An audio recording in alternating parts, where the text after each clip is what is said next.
Friends, welcome to my YouTube channel Saraswati Commerce academy.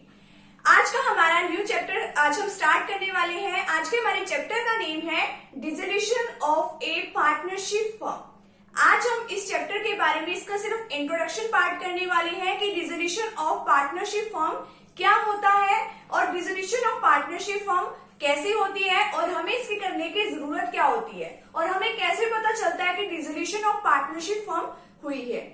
तो अगर आप मेरे चैनल पे न्यू है तो चैनल को सब्सक्राइब कर दीजिए, वीडियो को लाइक कर दीजिए एंड बेल आइकन को प्रेस जरूर कर दीजिएगा ताकि आपको आगे आने वीडियोस का नोटिफिकेशन मिलता रहे। तो फ्रेंड्स, अब हम बात करते हैं कि डिसोल्यूशन ऑफ पार्टनरशिप फर्म क्या होता है। डिसोल्यूशन ऑफ पार्टनरशिप फर्म और डिसोल्यूशन ऑफ ए पार्टनरशिप, आपने ये दो टर्म सुनी होगी। तो इसमें बताया है कि according to Indian Partnership Act, Indian Partnership Act के अकॉर्डिंग हमें दो बातें सुनने को मिलती हैं। एक तो होता है डिसोल्यूशन ऑफ पार्टनरशिप, ठीक है, कि पार्टनरशिप डिसोल्यूट हो रही है, एंड एक होता है dissolution of A partnership firm, जो कि हमारे चैप्टर का नेम भी है कि पार्टनरशिप फर्म डिसोल्यूट हो रही है।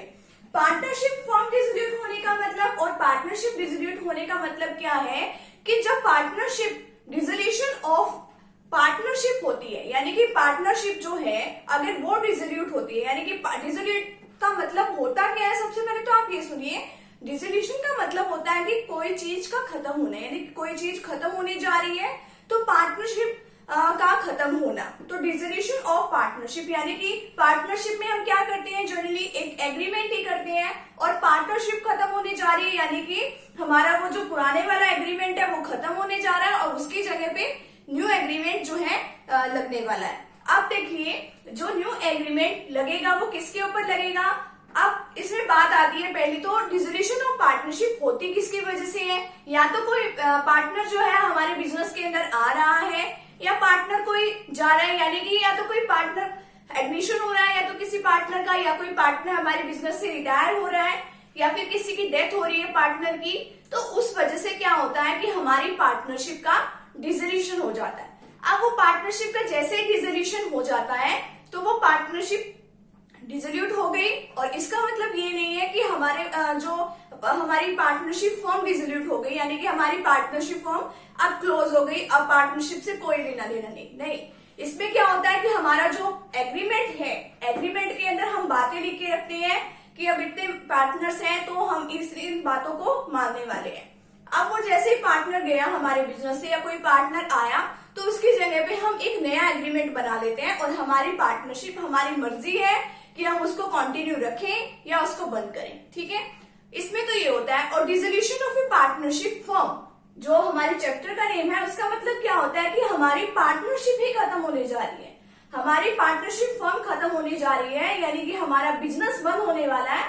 तो बिजनेस जब बंद होता है तो जितने भी हमारे बिजनेस के अंदर चीजें होती है, यानी कि जो हमारी असेट्स होती है, हम उनको सेल कर देते हैं, और जितनी भी हमारी लाइबिलिटीज बनती है, हमें मान लो किसी का कुछ पैसा देना है, हम उनकी पेमेंट करके सब कुछ क्लोज कर देते हैं, ठीक है। और अगर कोई अमाउंट रिमेनिंग रह जाती है तो उसमें हम जितने भी हमारे पार्टनर्स होते हैं उनका कुछ पुराना एडजस्टमेंट करनी है, हमने किसी के पार्टनर्स के कुछ पैसे देने हैं तो हम उसमें से वो सेटल डाउन कर देते हैं। तो अब देखिए इसके थ्योरी पोर्शन में क्या बताया गया है कि आपकी बुक्स में क्या लिखा हुआ है। फर्स्ट है dissolution of partnership. Dissolution of partnership and dissolution of partnership firm, ये दो अलग अलग टर्म्स हैं। तो डिसोल्यूशन ऑफ पार्टनरशिप में क्या होता है कि इसके अंदर एक तो नया एग्रीमेंट बनता है, जो हमारा पुराना एग्रीमेंट है वो खत्म हो जाता है। Termination of the old partnership agreement, termination का मतलब कि खत्म हो जाना, कि हमारा ओल्ड पार्टनरशिप का जो एग्रीमेंट है वो खत्म हो गया और उसकी जगह पे बना क्या, new agreement. And a reconstruction of the firm due to admission, retirement और डेथ ऑफ अ पार्टनर। जैसा अभी मैंने आपको बताया कि हमारा जो बिजनेस का पुराना एग्रीमेंट है वो खत्म हो जाता है, सब कुछ रिकंस्ट्रक्शन यानी कि दोबारा सब कुछ नए सिरे से स्टार्ट किया जाता है। और ये होता किस वजह से, या तो कोई पार्टनर हमारे बिजनेस में नया आ रहा है, या कोई पार्टनर रिटायर होकर हमारे बिजनेस से जा रहा है, या फिर किसी पार्टनर की डेथ हो जाती है। अब इसकी जगह जो पुराना एग्रीमेंट है, पार्टनरशिप एग्रीमेंट, वो खत्म हो गया और न्यू एग्रीमेंट स्टार्ट हो गया। मे और may not result into closing down of the business, इसका मतलब ये है कि हमारा बिजनेस बंद हो भी सकता है एंड बिजनेस बंद नहीं भी हो सकता, यानी कि वो कंटिन्यू भी रह सकता है। नेक्स्ट जो है, ये तो था कि डिसोल्यूशन ऑफ पार्टनरशिप क्या होता है।